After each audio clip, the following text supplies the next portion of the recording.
Well, let me give you a picture. This is my mom. That was her engagement picture back in 1951.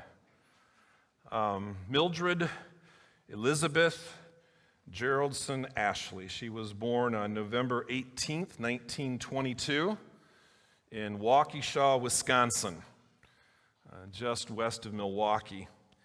And she went home to be with the Lord on March 27th, 2016. It was Easter Sunday evening, a very appropriate time for her.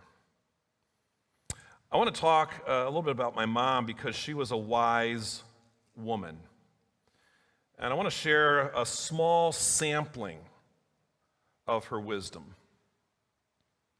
But having said that, it would actually be misplaced to just talk about her wisdom because it was not original with her. She got it from somewhere else, and she got it from someone else. And so I want to talk about that somewhere and that someone. But this morning, as we get started, I want to share a few of Mom's favorite things. Now, it's not going to be like Oprah does. But I'm going to share a few of Mom's favorite things, and the few things I'm going to share fit down underneath here in the pulpit. Mom valued simplicity. She valued frugality. She valued good health. She valued beautiful things. So this morning, no new cars, if for no other reason, because my mom hated to drive, seriously. And her children were glad if Mom didn't drive. I'll just put it that way. She rarely had to, and I can guarantee whenever she did, her children really made a big deal of it. We shouldn't have done it, but we made a really big deal of it. So I'm sure we contributed to her confidence and all of that. So no exotic vacations are going to be given away this morning in her memory, but just a few of my mom's favorite things. My mom was into health food before it was a thing. Vitamins, yep. Whole wheat bread, not like the grocery store thing. I mean, the real kind of vitamins. Whole wheat bread, various kinds of hot cereals. Never, ever sweetened cereals with sugar on them. Good for you. Lots of raw vegetables. My mom was into organic before it was a thing. We made, not a lot of times, we made an occasional trip to a place called Walnut Acres. I'm just wondering if anyone's ever heard of Walnut Acres. Okay. Walnut Acres was actually a pioneer in organic farming. Before it really began to take the rage, Walnut Acres was a pioneer in that, and it was located in central Pennsylvania. And so I remember a couple times we made a trip there to Walnut Acres for organic peanut butter. Yeah. I think they were really known for that, and you know, us kids tried. I remember we'd come home from Walnut Acres with organic peanut butter, and so you take the organic peanut butter, and you mix it with honey, and you roll it into balls, and you put it in the refrigerator, and that was as close to candy as we got in those years. We never had pop in the house. You had to go to Grandma's house for that, or thank goodness for church Sunday school picnics, because you got soda pop there. No junk food. You had to rely on my dad to bring that home. Mom always reduced the sugar and the salt in her baked goods, and she just had this compulsion to add whole wheat flour and just a little bit of wheat germ to like everything. So, my first giveaway is going to go to a lady who visited a health food store this past week. Any ladies here who visited a health food store this past week? Okay, all right. Please stand, Mary Ellen, please stand. And I have for you a jar of wheat germ.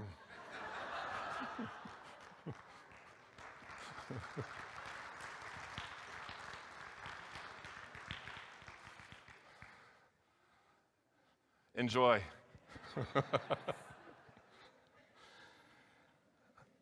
Along with good health, it was Mom's insistence. This is especially true after she and Dad had retired. Insistence on walking.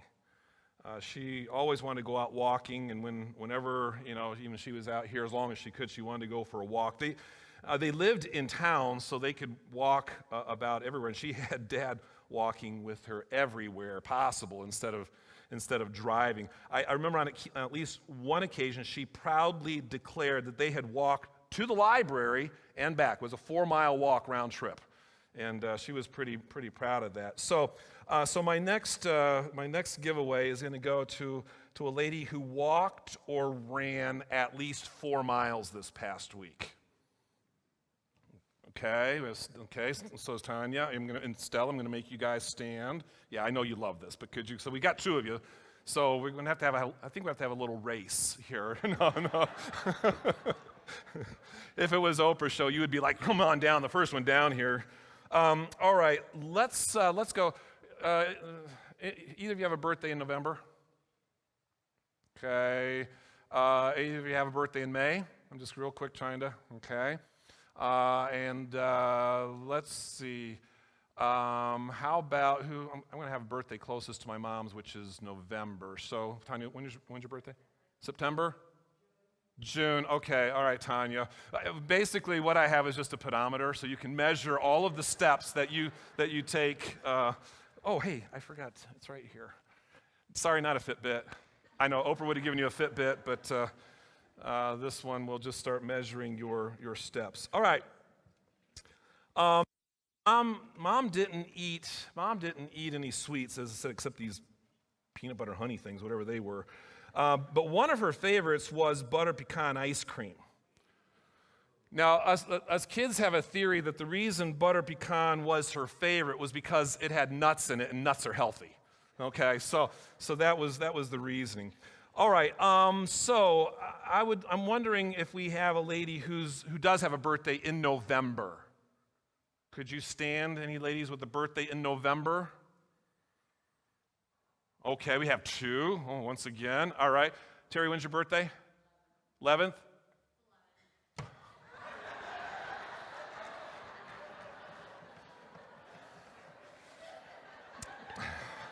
Oh, okay, Sharon. When's your birthday? Oh, what is it? 6th. 6th? Oh, man, 6th doesn't get us there. All right. How about I'll give one now and I'll give the other later. Christy, I'll give you yours in exercise class. All right? I have here a Handel's gift card. So remind me. All right. When I think of Mom never wanted milk cartons or boxes on her table. She didn't like plasticware. She wanted us all to have what she called intelligent conversations around the table. We were kids, and I can guarantee we did not always indulge her with that. When we were kids, Mom hated television. Seriously. To her, it was a waste of time. And only had junk on it anyway, and I'm using her words. That's just junk. Mom earned her a bachelor's degree in English. She loved reading good literature. She wanted us to read good books. She raised her children to be readers. She loved poetry. And it wasn't unusual to hear lines of poetry come from her just in reference to all kinds of things. Some thought or something happened, and somehow she had a line of poetry to bring to bear on that. I was just looking at something yesterday. My mom memorized more than 30 poems before she graduated from high school. And she was able to actually on the sheet to jot down the titles of all those poems. So I would like a lady who checked a book out of the library this week. No ebooks, actually checked a book out of the library. Any ladies here who checked a book out of the library this week? Could you stand? Okay. All right, we have 2 once again, okay. That's okay. Hey, stay saying I'm glad for two. Amy, when's your birthday? August 23rd. August 23rd. Okay, we're going to go closest to my mom's birthday. So I will give it to Amy, and this is just going to like thrill your soul. 100 best loved poems. All right. Okay, one more. My mom was she was a quiet, steady person. She was a godly woman.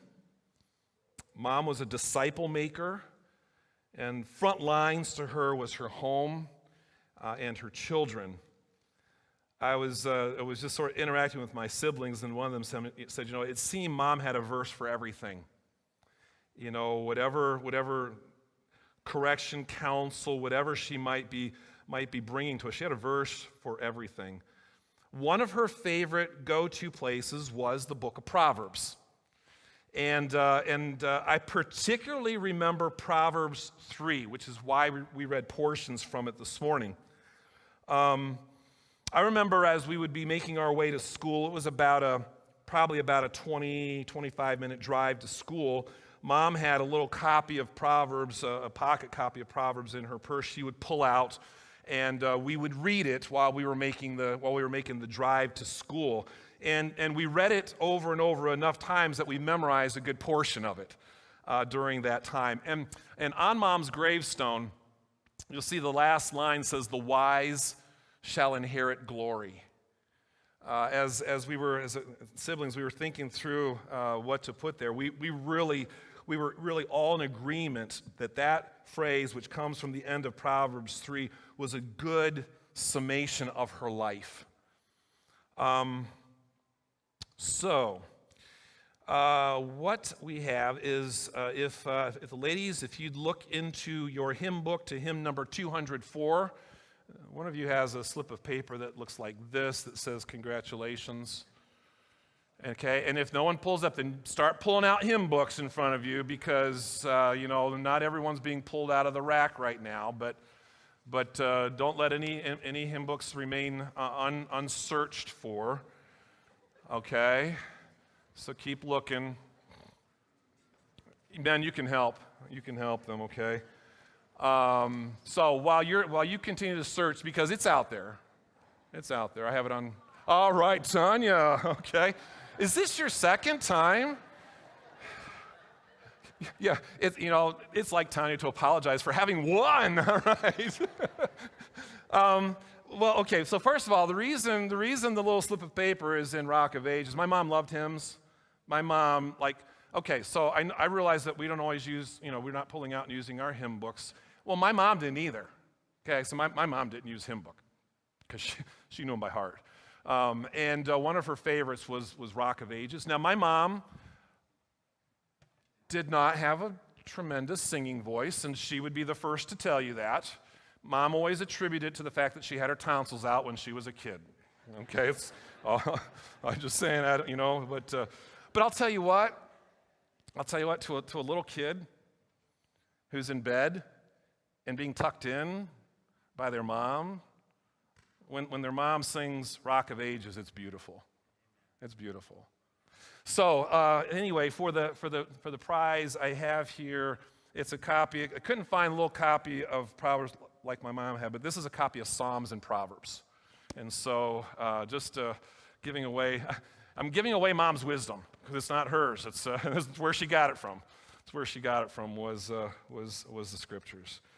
Well, thank you for indulging me for just a few moments on all of that.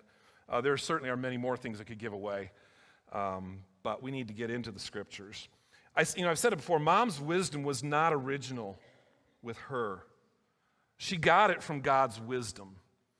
And mom's view of the home and Mom's view of child rearing was heavily shaped by the book of Proverbs. Now, Proverbs, in the Old Testament, it is a collection of instructions in wisdom for life, very practical. And Proverbs teaches that wise living is rooted in the fear of the Lord. In other words, Proverbs, one of the messages that shouts loud and clear from the book of Proverbs is that good living, successful living from God's point of view, it is rooted in a profound sense of reverence for God.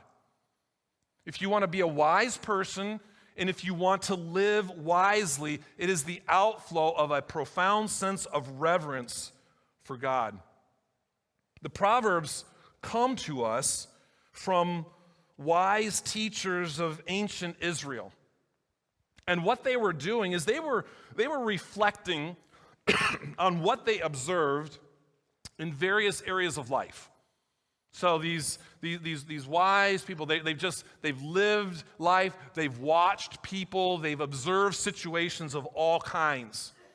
And then as they reflected on what they saw, what they had observed about life, they discerned patterns of acts and consequences that could serve either as wise examples to follow or foolish errors to avoid. So the book of Proverbs comes as a result of observing life, observing people as they live life in all kinds of situations and say, hey, as we have watched people live, as we have observed all kinds of situations, here are some patterns we have observed, and here are some things that really are evidences of wisdom, and here are some evidences of foolishness.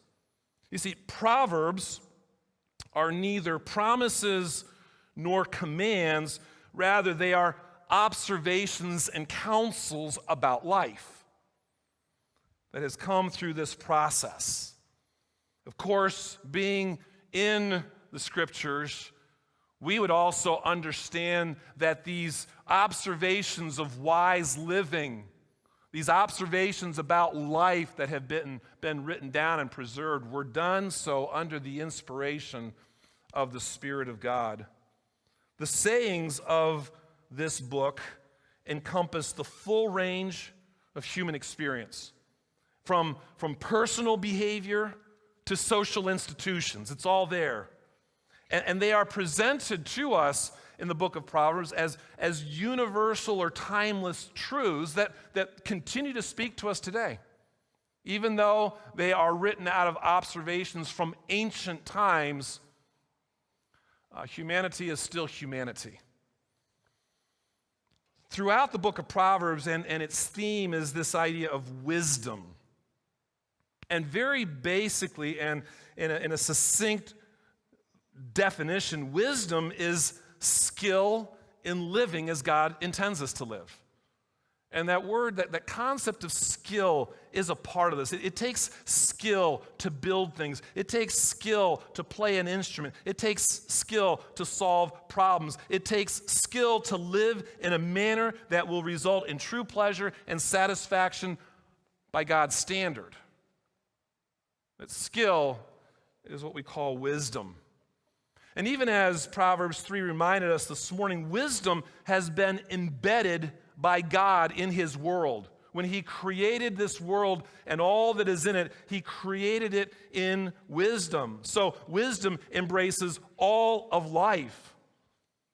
That means it's impossible to live life in this world meaningfully and successfully apart from wisdom. And since God created the world in wisdom, it will require His wisdom to live in His world successfully.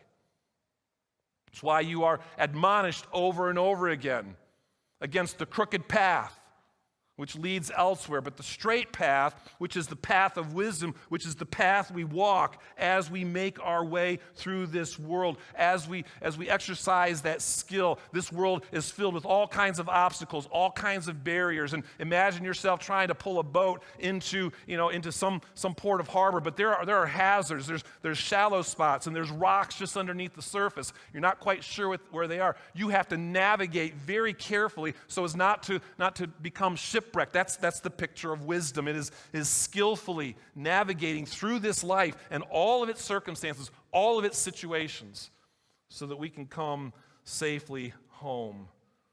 Throughout the book of Proverbs, there are two paths of life that are contrasted. On the one hand, there is the path of wisdom, which leads to life in all of its dimensions. And on the other hand, there is the path of folly that leads to death in all of its aspects. It's interesting that Jesus really taught the same thing when he talked about this wide gate that leads to destruction and a narrow gate that leads to life. He's drawing on the ancient wisdom that he knew that was his. So Proverbs reminds us that there are two powerful forces vying for your attention and your affection and want to steer and direct your action. There is the influence of wisdom and there is the influence of folly. They both want you. They're both calling out to you. They're both saying, hey, come this way, follow this pathway. Mom recognized them as being two competitors that were vying for the role of gatekeeper to the home. Wisdom and folly. That they both want to serve as the gatekeeper to your life. They want to serve as the gatekeeper to your home. My mom recognized that. And she did all that she could do by the grace of God to not allow folly to be the gatekeeper, but for wisdom to be that gatekeeper. Mom sought to impart wisdom to her 5 children, and we were not always cooperative. I can assure you of that. But there are 2 proverbs that I especially remember her repeating in my growing up years. And I can still hear her saying these over and over again in all kinds of situations. The first is from Proverbs chapter 25 and verse 28, which says this: whoever has no rule over his own spirit is like a city broken down without walls. Wow. Does that come home in all kinds of situations? A person who lacks, it's a proverb advising self-control. A person who lacks it is like a city with broken down walls. And in ancient times, city walls were vital to a city's defenses against the enemy. Broken down walls meant there was vulnerability to the enemy's takeover. And so a lack of self-control is like opening your life and even your home to all kinds of invaders. A lack of self-control in the book of Proverbs leads to all kinds of things. It leads to gluttony. It leads to sexual immorality. It leads to laziness. It leads to all kinds of trouble, and it even leads to death. And so someone who rules their spirit, that's a person who says yes to what they ought to say yes to, and they say no to what they ought to say no to. So mom sought to instill self-control in many areas of our lives, in our health and in our eating, in our reading. She encouraged us to choose best things over merely acceptable things. In our home, there were times that anger issues needed to be confronted. I will refrain from finger pointing because in this day of instant communication, I could be de-sibling before I get home for lunch. But this was a standard proverb that mom turned to when there was some out of control behavior, and we heard it often. You see, self-control means taking responsibility for your actions. Instead of making excuses, instead of blaming other people. I find it interesting that in Galatians, it's part of the fruit of the Spirit. It's really one of the evidences that the Spirit of God is at work within us, is this matter of self-control. So accepting personal responsibility evidences wisdom. A second proverb that mom instilled in us very early on was from Proverbs 15:1. It says, a soft answer turns away wrath, but a harsh word stirs up anger. Okay, not the wisdom of my mom. This is the wisdom of God speaking to us down through the ages. Soft answer. It's a gentleness to the answer. It's a kind answer. In other words, the counsel of Proverbs is that kindness is part of navigating life successfully. Even when it's hard to be kind. Kindness. Successful living. You wouldn't think that listening to today's conversations. Kindness is becoming extinct in contemporary culture. We're engaged in the war of words, being overtaken by outrage.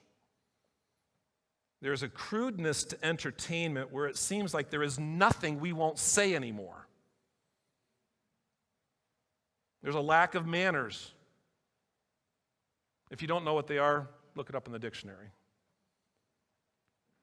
Do you remember manners? I mean, my mom was big on that, and not saying what they should or shouldn't be. Mom was big on manners. Breakdown, all, if you will, contributing to just a breakdown in civility in our society.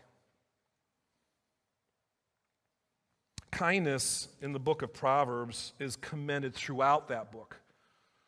And it's commended for all groups of people. It's not just certain people that are admonished and encouraged to be kind. It's all groups of people. Teachers are to be kind, and students, parents and children, kings and servants, rich and poor. Because inherent in kindness is evidence of being sensitive to the inherent dignity and worth of all human beings who are made in the image of God. My mom was not one to critique people. Certainly she had her thoughts and opinions, but she was not one to be sitting around critiquing people. Wisdom does not repay evil for good.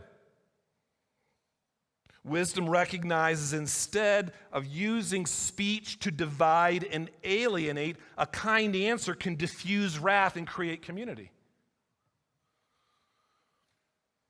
Kindness is not content to do to others as has been done to them, but rather goes the extra mile to overcome evil with good. That is not the current political or cultural climate that in our day says if they hit you low, you hit them lower. And I've read it. You can't fight nasty with nice. The way to beat dirty and nasty is to be dirtier and nastier. That may be the wisdom of this world. It's not the wisdom of God. And I realize kindness sounds weak. When we talk about kindness, we're not talking about no opinion, no feeling. We're not talking about apathy. Because God is kind. God's kind. And the fruit of the Spirit, as is true of self-control, is also kindness. So how do we justify being unkind, speaking harshly, and stirring up anger? And we ought not to underestimate the power of patience and the power of kindness, because they are marks of wisdom, which means they carry with them the blessing of God.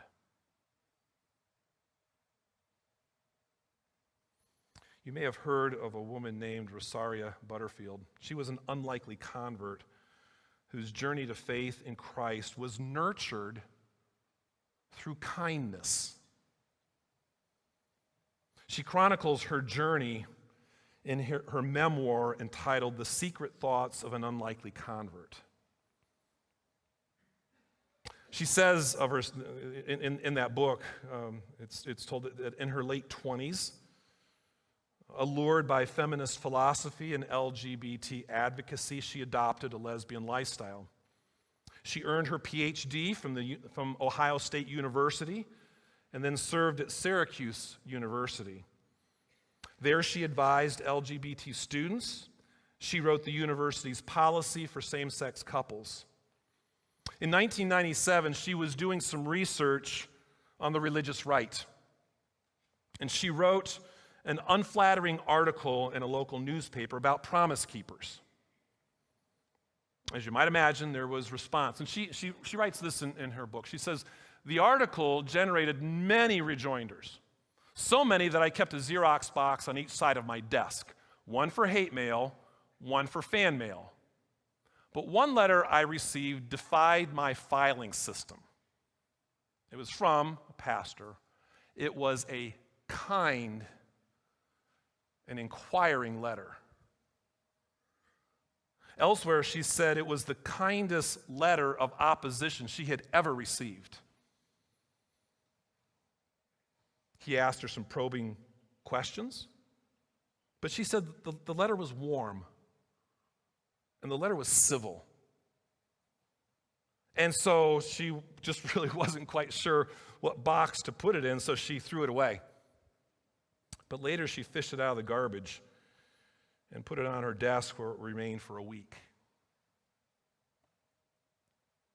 Rosaria writes in her testimony, I had seen my share of Bible verses on placards at gay pride marches. That Christians who mocked me on Gay Pride Day were happy, and that I and everyone I loved were going to hell was clear as blue sky. That is not what Pastor Ken did. He did not mock. He engaged. So when his letter invited me to get together for dinner, I accepted. The pastor and his wife became Rosaria's friends. She said, they entered my world. They met my friends. After reading the Bible in large chunks and interacting with her new friends, Rosaria converted to Christ in 1999. A conversion, she said, quote, had cataclysmic fallout in which she lost everything but the dog, yet gained eternal life in Christ. Kindness and the friendship were an important part of her journey to Christ. You see, though the gospel is confrontational, it is saturated with divine and human kindness. Saturated with divine and human kindness. My mom was a kind person. She tried to instill in us the wisdom of kindness. And as I said, she didn't speak ill of others. Mom was not harsh. Don't mistake that for no opinions. Don't mistake that for indifference. One of my mom's signature expressions was horrors upon us. Okay, whatever that could be applied to, in a moment of whatever it was. I remember her telling us that if we couldn't find anything kind to say, it was better to say nothing at all.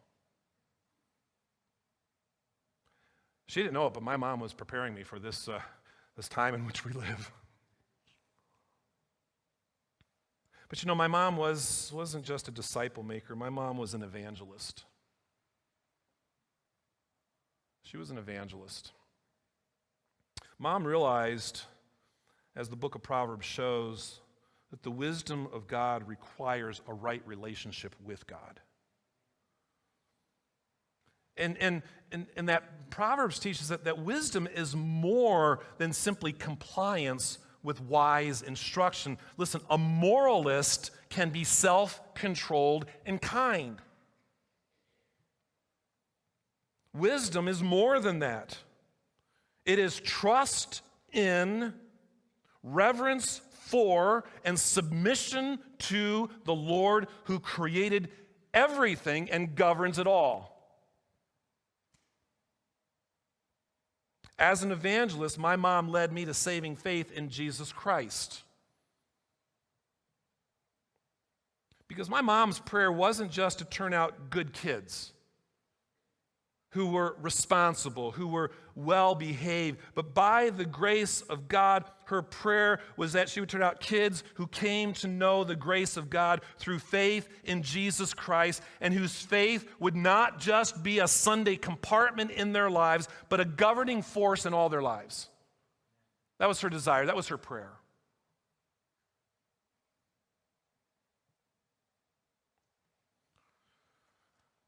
Proverbs, all throughout the book, lays before us choices. You'll find so many of the Proverbs, there is this, but there is this. There is this, but there is this. Laying before you a choice. So I want to lay a choice before you as we close. The ultimate wisdom of the universe is God's plan to save you through Jesus Christ. That's the ultimate wisdom. His plan to save you through the death and resurrection of Jesus Christ, which is what leads to everlasting life. That is the ultimate wisdom of this universe, and the New Testament talks about that.